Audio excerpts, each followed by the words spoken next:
Christopher Daniel Dante nasceu em 1971. Cresceu em um subúrbio confortável de Memphis, no Tennessee. Filho de pais religiosos, teve uma infância estável, cheia de disciplina, expectativas altas, incentivo constante para que se tornasse alguém de sucesso. Desde cedo, todo mundo via. Aquele menino estava destinado a grandes conquistas. Formou-se na Universidade de Memphis e entrou na Faculdade de Medicina da Universidade do Tennessee. Inteligente, articulado, extremamente confiante, Dante se destacava não só pelas notas, mas pela forma como dominava qualquer ambiente. Sabia convencer, sabia impressionar. Sua ascensão foi rápida. Convidado para a Alpha Omega Alpha, sociedade médica da elite acadêmica, para colegas e supervisores, era um talento raro. Para pacientes, transmitia segurança absoluta. Mas por trás do jaleco impecável, algo começava a se revelar. O que muitos viam como autoconfiança era, na verdade, ego em expansão. Christopher não queria apenas ser competente, queria ser admirado, reconhecido e jamais questionado. Durante a residência em neurocirurgia, Christopher Dante deixou claro: reconhecimento não era suficiente. Ele queria impacto, dinheiro e poder. Foi nessa época que entrou em um projeto ambicioso: usar células-tronco para regenerar discos da coluna vertebral. A promessa era revolucionária: tratar dores crônicas sem cirurgia invasiva. Um avanço médico com potencial para mudar tudo e gerar milhões. Em 2008, ao lado de 2 cientistas russos, Dante fundou a DiscGenics, uma startup biomédica. Logo, atraiu investidores de peso, inclusive médicos da própria universidade onde ele estudou. E nas apresentações, Christopher era magnético, falava com convicção, entusiasmo, uma segurança absoluta. Ele sabia como convencer. Porém, fora dos palcos, o comportamento preocupava. Um sócio percebeu que ele começava o dia bebendo vodka misturada com suco. Visitas à sua casa revelaram entorpecentes, dinheiro enrolado, sinais de que algo estava fora de controle. A ruptura veio quando descobriram que Dante tentou registrar a patente sozinho, ocultando informações, excluindo os parceiros, e logo o esquema foi exposto. Dante foi expulso da própria empresa, processado por fraude e apropriação indevida. O projeto desmoronou e a reputação rachou. As denúncias começaram ainda na formação de Christopher Dante. O uso frequente de entorpecentes, analgésicos potentes, substâncias alucinógenas faziam parte da rotina. Festas caóticas que iam até de madrugada e terminavam poucas horas antes do expediente no hospital. Mesmo assim, ele vestia o jaleco e ia operar. As denúncias se tornaram formais, a universidade exigiu teste toxicológico e Dante desapareceu por dias e, ao voltar, foi obrigado a entrar em um programa de reabilitação para médicos viciados. Ainda assim, se formou, recebeu títulos e seguiu em frente. Tudo protegido por sigilo institucional. Nenhum hospital seguinte foi alertado. Em setembro de 2011, Dante foi contratado pelo Baylor Regional Medical Center, no Texas. Após sua primeira cirurgia, deveria acompanhar a paciente no pós-operatório, mas ele não apareceu. Horas depois, descobriram que ele havia viajado para Las Vegas, sem avisar ninguém.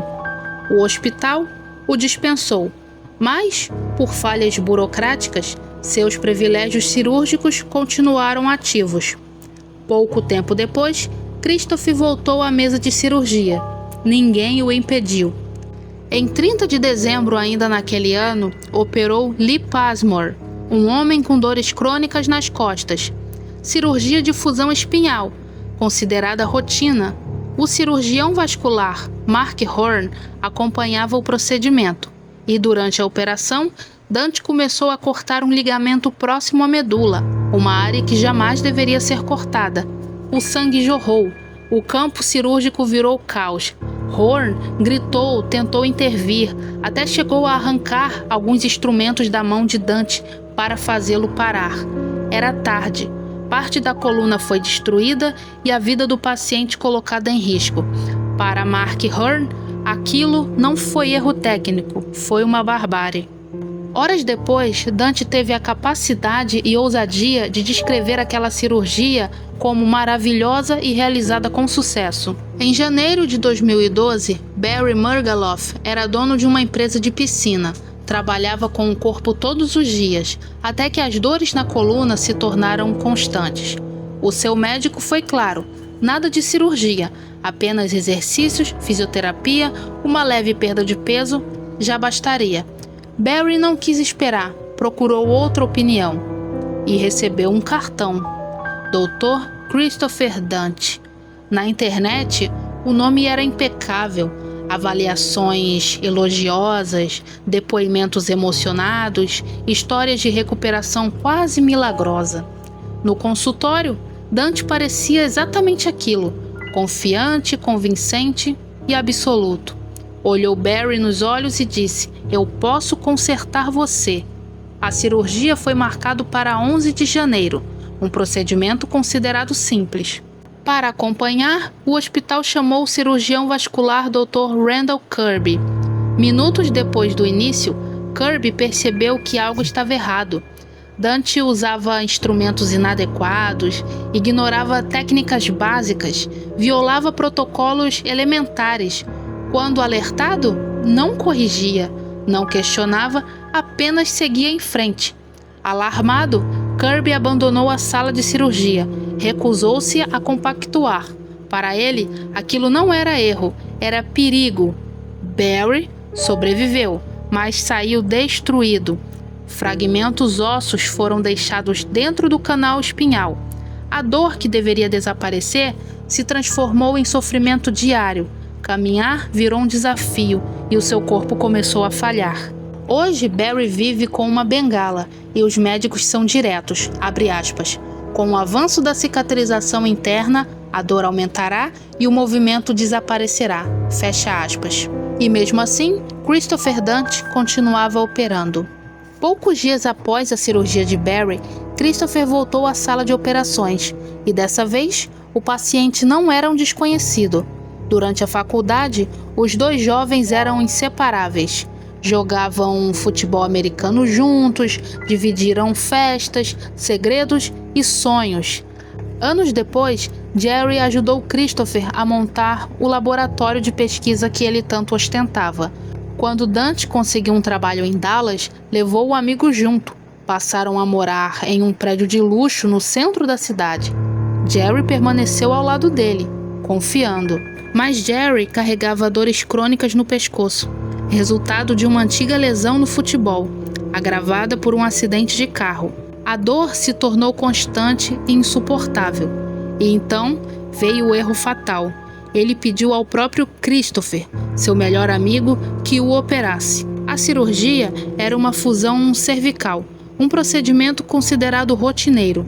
Dentro da sala, tudo deu errado. Jerry perdeu mais de 2 litros de sangue depois que Dante danificou a artéria vertebral, um erro grave para qualquer neurocirurgião. E ao invés de conter o desastre, Christopher tomou uma decisão absurda. Injetou anticoagulantes diretamente na coluna, piorando ainda mais a hemorragia. E quando Jerry acordou, o mundo havia acabado. Não conseguia mover nada do pescoço para baixo. Estava completamente paralisado. A dor antiga continuava lá, agora aprisionada em um corpo que não respondia. Na UTI, entre crises de desespero, Jerry gritava para que eliminassem ele e que ele não queria mais viver. Não era só a paralisia, era a dor, era a dependência total e também a traição.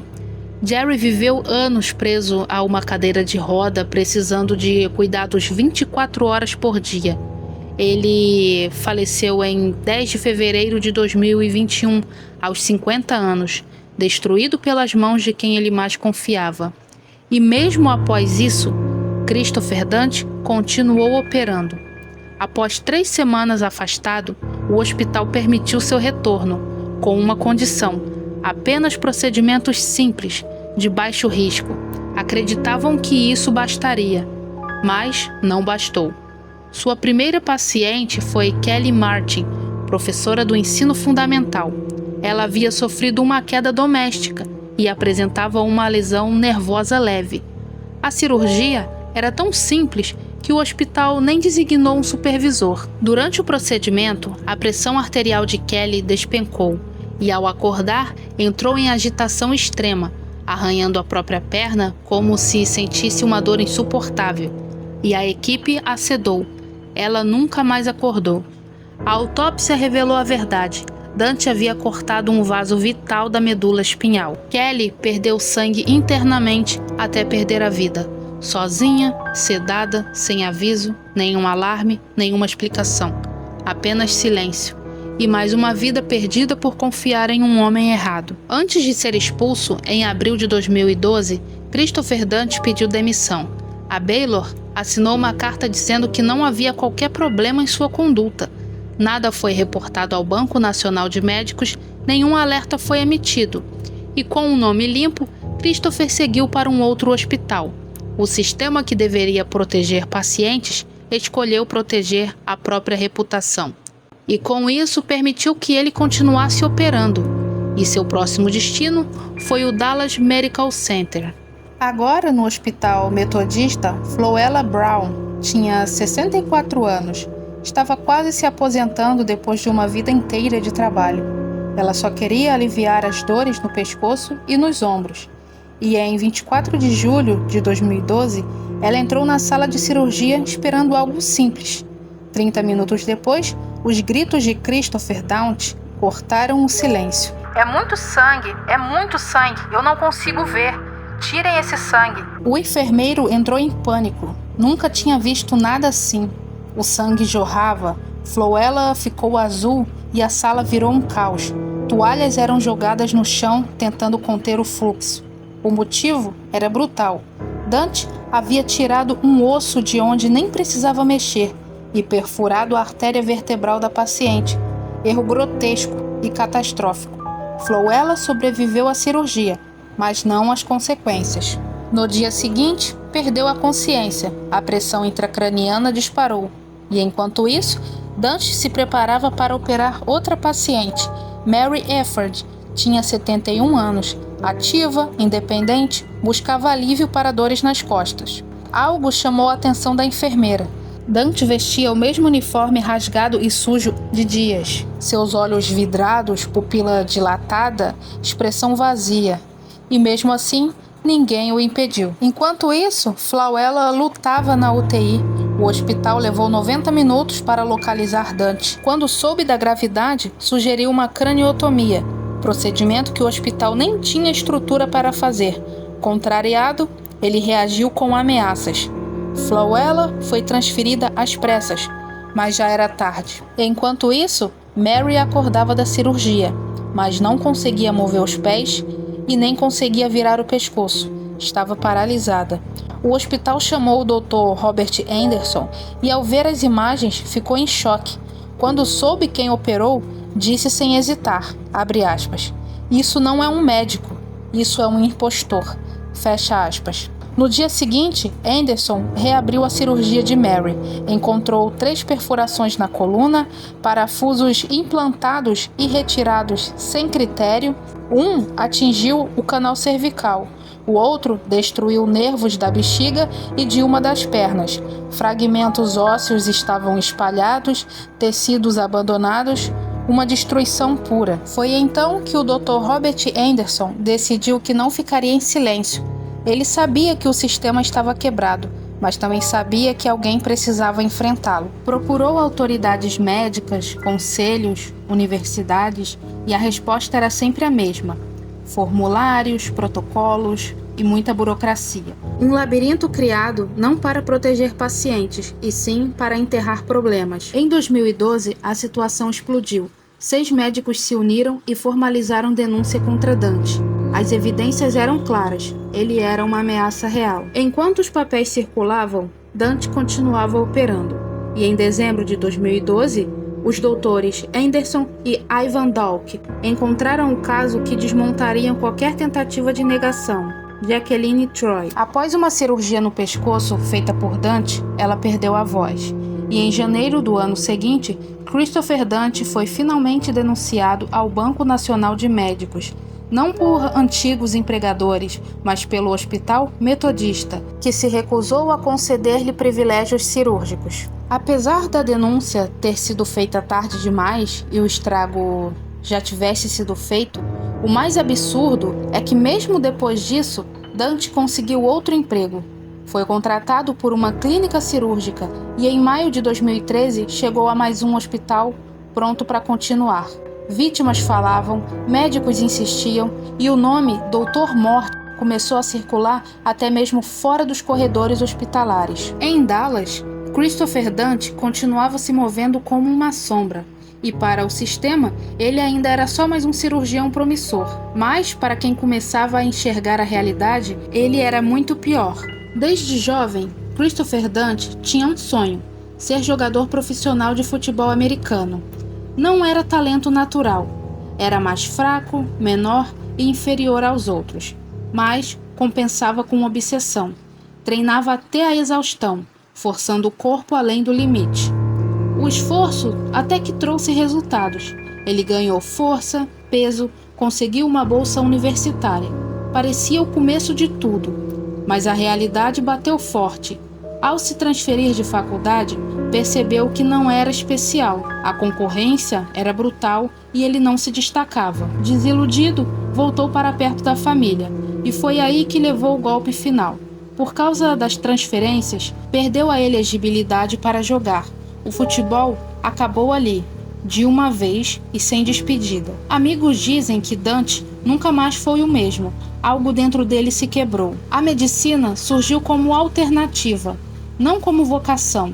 E para Christopher não era salvar vidas. Ele queria poder, controle e status. Um novo campo onde podia vencer. E sua frustração nunca foi embora, só mudou de forma. O ego cresceu e a empatia desapareceu. O bisturi virou extensão da raiva que ele carregava há anos.